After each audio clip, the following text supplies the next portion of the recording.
সুপ্রিয় শিক্ষার্থী বন্ধুরা, এই যে অঙ্কটা আমরা খুবই সহজে এবং অল্প সময়ে করে ফেলবো। খেয়াল করেন কিভাবে করব। কি বলছে, কোনো গ্রামের 25/18 লোক শিক্ষিত। গ্রামের শতকরা কতজন লোক শিক্ষিত? প্রথমে অঙ্কটা আপনাকে ফিল করতে হবে যে কি বলছে। যে বলছে 25/18 লোক শিক্ষিত, মানে কি 25 জনের ভিতরে 18 জন শিক্ষিত। তাহলে শতকরা মানে, তার মানে কি শতকরা মানে 100 জনে কতজন হবে এই হিসাব হলে। তার মানে আমরা এটা লিখতে পারি যে 25 জনে শিক্ষিত 18 জন, একজনে কতজন, তারপর হচ্ছে 100 জনে কতজন। Very simple. তাহলে লিখি যে 25 জনে শিক্ষিত কত? 25 জনে শিক্ষিত 18 জন। আচ্ছা, তাহলে একজনে কম হবে না বেশি হবে ভাই? সুতরাং একজনে, খেয়াল করেন 25 জনের শিক্ষিত 18 জন।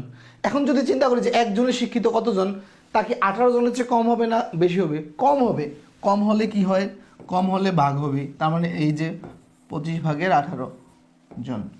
এরপরে আসেন, বলছে কি শতকরা, তার মানে 100 জনে কতজন। সুতরাং 100 জনে শিক্ষিত। আচ্ছা, একজনে হয় 25/18, তাহলে 100 জনে কম হবে না বেশি হবে? এর চেয়ে বেশি হবে। বেশি হলে গুণ, গুণ হলে যেটা করতে হবে, এই উপরের সংখ্যাটা যেভাবে আছে লিখে ফেলেন, তারপর উপরে 100 গুণ। এই গুণটা আমি এখানে দিতে পারি অথবা এখানেও দিতে পারতাম, কিন্তু এখানে দেওয়াটা হচ্ছে স্মার্ট ক্যালকুলেশন, এই জন্য আমরা এখানে রাখছি। এটা মুছে দিচ্ছি। ওকে, এটা মুছে দিচ্ছি। আচ্ছা, এখন আসেন, এটা আমরা যদি কাটাকাটি করি, যে আপনি যদি 25 দিয়ে এটাকে কাটেন তাহলে একবার যায়, এটাকে কাটলে হচ্ছে 4 বার যায়। এখন এই 4 আর 18 যদি এই দুটো যদি গুণ করেন তাহলে 4 18 72 হয়। 4 18 72, শেষ অঙ্ক শেষ। তার মানে 100 জনে 72 জন শিক্ষিত।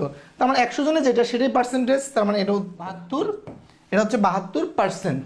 তাহলে উত্তর হবে আমাদের এই যে, এইটা হচ্ছে আমাদের উত্তর। বুঝতে পেরেছেন? এইটা আরও সহজে করা যায়, সেই জিনিসটা আমি দেখাচ্ছি। যে ভগ্নাংশকে শতকরায় রূপান্তরের যদি আপনি সিস্টেমটা জানেন, যে এটা একটা ভগ্নাংশ দেওয়া আছে, তাই না? যে এটা একটা ভগ্নাংশ, যে 25/18, এটাকে আপনি সহজে যদি শতকরায় প্রকাশ করতে পারেন তাহলে যেটা আরও সহজ হবে, যে 25/18।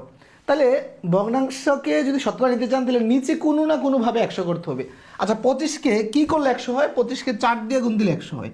4 দিয়ে গুণ দিলাম। তার মানে ভগ্নাংশের নিচে যদি কোনো সংখ্যাতে গুণ দেয় তাহলে উপরে একই সংখ্যাতে গুণ দিতে হয় না, তো কিন্তু ভ্যালুটা চেঞ্জ হয়ে যায়। তাহলে আমি উপরেও এই যে 4 দিয়ে গুণ দিলাম। তারপর নিচে কত হলো?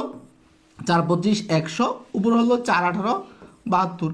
আর ভগ্নাংশের নিচে 100 হলে উপরে যা থাকে তাই পার্সেন্টেজ, তার মানে এটা হচ্ছে 72%।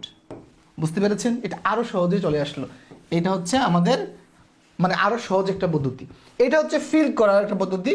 এটা এক ধরনের একটা কৌশল বলতে পারেন, একটা কৌশল, যে আপনি ভগ্নাংশকে শতকরা প্রকাশের একটা কৌশল সেটা বলতে পারেন।